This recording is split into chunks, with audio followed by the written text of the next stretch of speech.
Hey, Shalom, Shalom. It's the brother Abba Iba from the DC Church coming at you, giving all praise, glory, and honor to Yahweh, Bahashim, Yahweh Shah, Bahashim, Kadash, Yahweh being the Heavenly Father, Yahweh Shah being whom the world ignorantly calls Jesus Christ, Bahashim meaning in the name, and call meaning spirit, Kadash meaning holy. These are the names and the powers that I come to in order to profess the 100% truth and Lord's will, seal the elect's faith. Shenya Kabaga, Walla Rakaz, acclaimed now by Ike, meaning double honor to the elders and apostles of GMS in these times. And Shalom, Wabarakum, Labakaran, Shia Sha'ala, peace and blessings be upon the elect of the nation of Israel. And to the men out there that's pushing this word in sincerity and truth, to you I say Shalom, Wabarakum, and peace and blessings be upon you.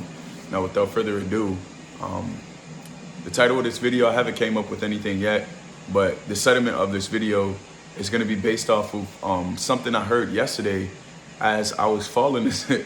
I was watching a video. Or I was watching like something on Hulu, and I think a commercial came on, or either like a preview of something else came on, and then it said I don't remember what it was specifically, but I do remember hearing, an individual basically say something to the extent of, do you know when I found out who the real me is? He said, I found out who the real me is when I was faced with death. And he said, when my life flashed before me, that's when I found out who I really was. And, I thought about that. I pondered on it as I was laying there. And, I was like kind of faintly going into sleep. That kind of woke me up hearing that. And then, I immediately thought of Romans, the 6th chapter. And I kind of thought of also the fact of us not being able to reveal who we actually really are up until we are spiritually awakened and we do go through the mortification of our flesh. Now, actually brought me to, I'm gonna read this first. This is Romans chapter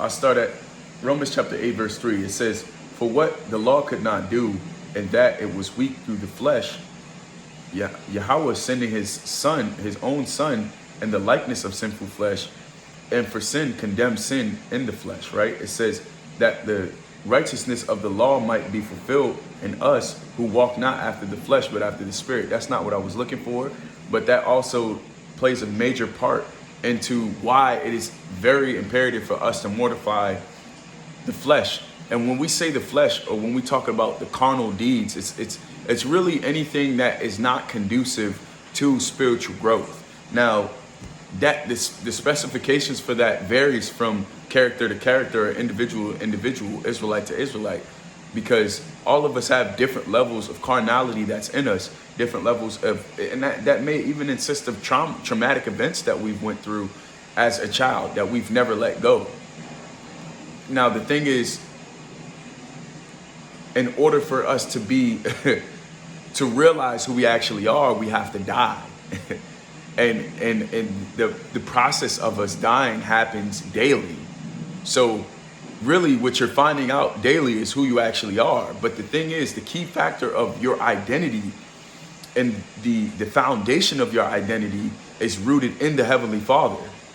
So within us mortifying ourselves from day to day and mortifying, basically putting in subjection our flesh and doing things that are righteous and practicing the rituals of righteousness and practicing everything that is right in the eyes of the Heavenly Father, you then start to understand your identity, because through that you begin to get a uniqueness, because then the Lord gives you gifts. He imparts you gifts, he imparts you understanding, he allots you certain things that you're not able to obtain by trying to replicate what you see in the world.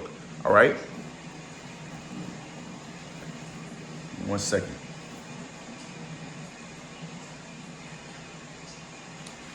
Romans chapter 8 verse 13, it says, for if ye live after the flesh, ye shall die.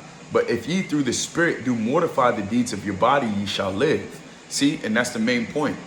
The mortification of the deeds of your flesh through the filtration of the spirit of Yahweh Shai is what allows us to face And then also, it's kind of like a revelation of who we actually are.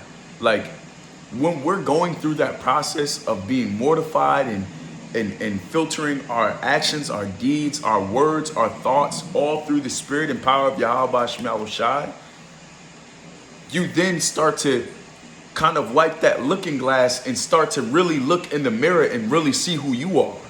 That is the only way for you to really have a revelation of who you actually are. That is the only way for you to actually be able to gather your identity. All right. It also goes to say, verse 14, for as many as are led by the Spirit of the Heavenly Father, they are the sons of God. Now, if you are doing the bidding of the Heavenly Father, you have the potential to be a son of the Lord. So then that's when the Lord starts to give you uniqueness, and he starts to give you charisma. He starts to give you spirit. He starts to give you gifts.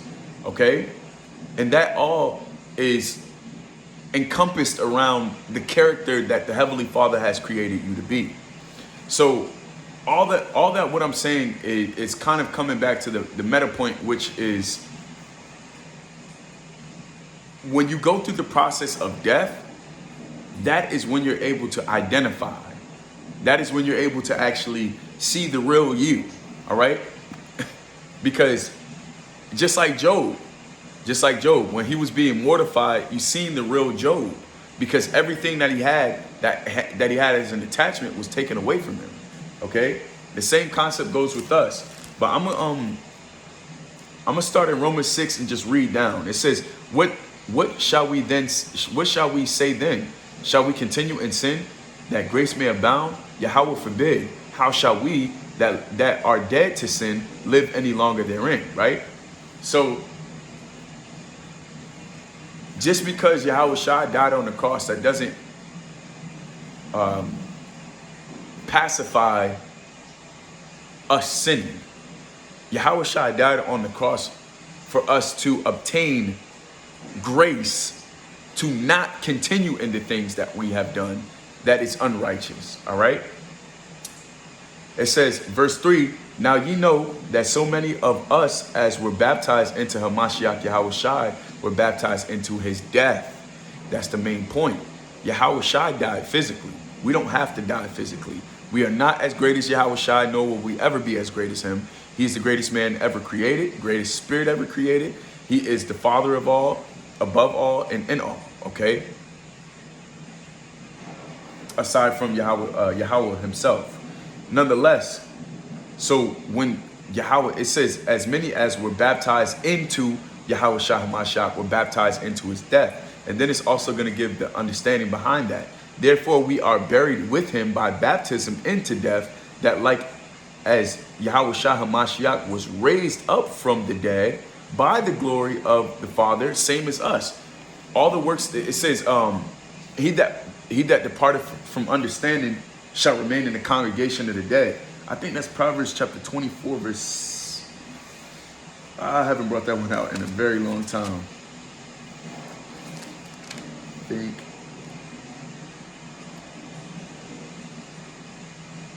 No, man, follows us.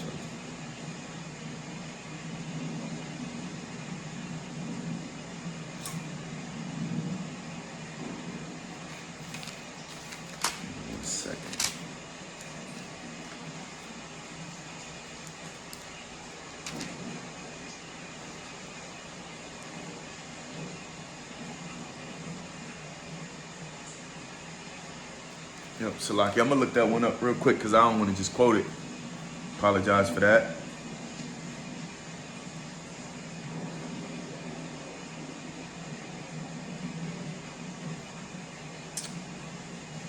One second.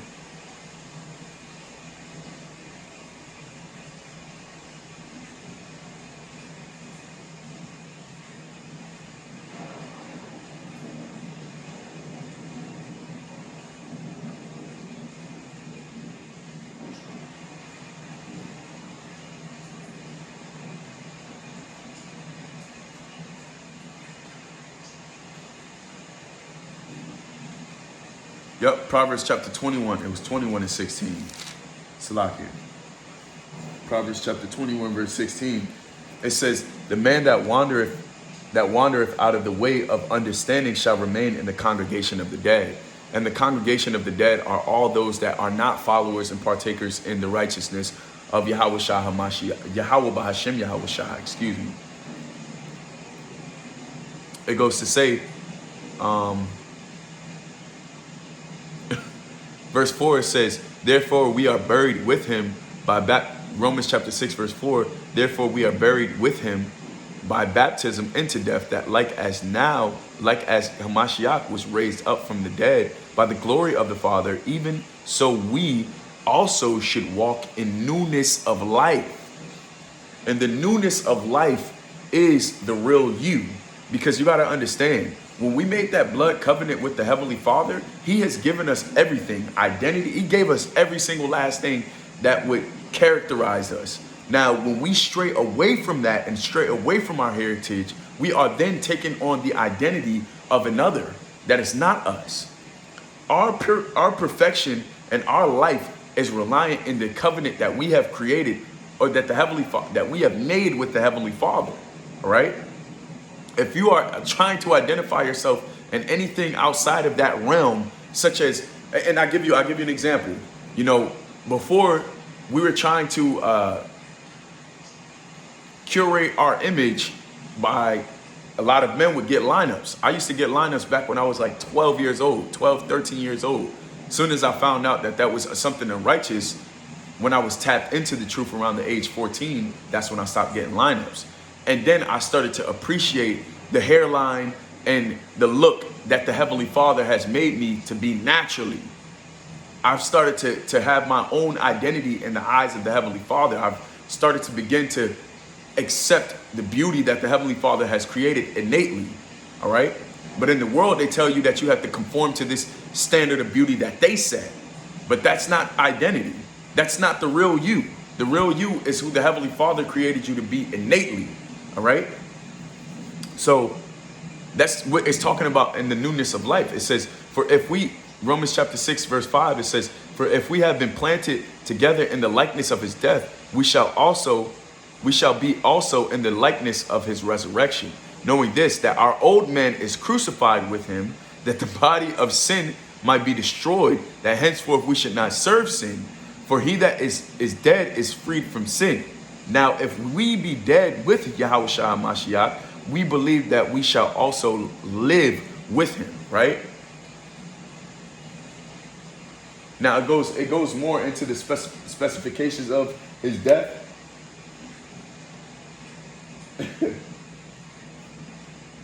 It goes more into the specifications of, oh man, I got to read this, of his death. But what I do want to touch on is the fact of the matter is that the old man is buried.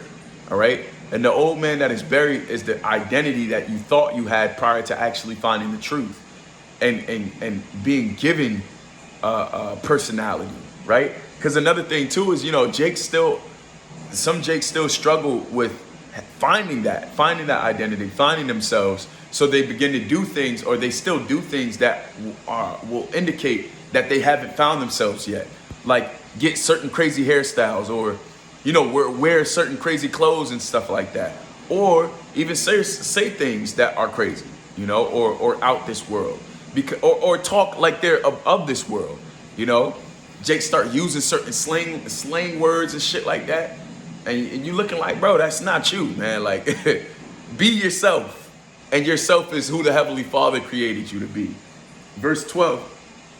I had to chime in on that. Romans chapter 6, verse 12, it says, let not sin therefore reign in your mortal body, that ye should obey it in the lust thereof. And the obeying, or the obeisance to sin, is the conforming to the world. All right? And conforming to the image of the world. Now, the more that you neglect the world and you say to hell with the world, that is really who the Heavenly Father created you to be. That is the real you. Okay? Verse 13, neither yield ye your members as instruments of unrighteousness unto sin, but yield yourselves unto the Heavenly Father as those that are alive from the dead, and your members as instruments of righteousness unto the Heavenly Father. So not utilizing your body to the purpose of this world, conforming to the image of this world, or eating things that would deter your body or hurt your body. Finding the life, because there's peace and there's equity, there's justice, there's I have no there's joy, and being able to actually find yourself, find out who you actually really are. Because the thing is, when you go through that process of spiritual purification and you find out who you are, you're at a level that majority, I would say probably this whole entire world, is still not at and will never be at. There's individuals who will never find out who they actually are up until the kingdom of heaven. You know, talking specifically toward the children of Israel. All right. But you have individuals that struggle with identity, and having an identity is the most important factor of being a man. You will never be a man if you do not have identity. That is the first thing that has to be established. All right. And the only way that it can be established is through the power of Yahweh Bashim Shai. And if he gives you the tools in order for you to actually become that person and find out who you actually are. All right. So I ain't gonna ramble on too more. That's really the main point. You know, I pray that you were edified through this epistle. Of course, I give all praise, glory, and honor to Yahweh Bashim Shai, Bashim Rekal Kadash, Shani Kabaga, whatever Kaz Kohen Nabai, or Shalom, Barakam, Labakarim, Shiyasha Allah, Shalom Makim.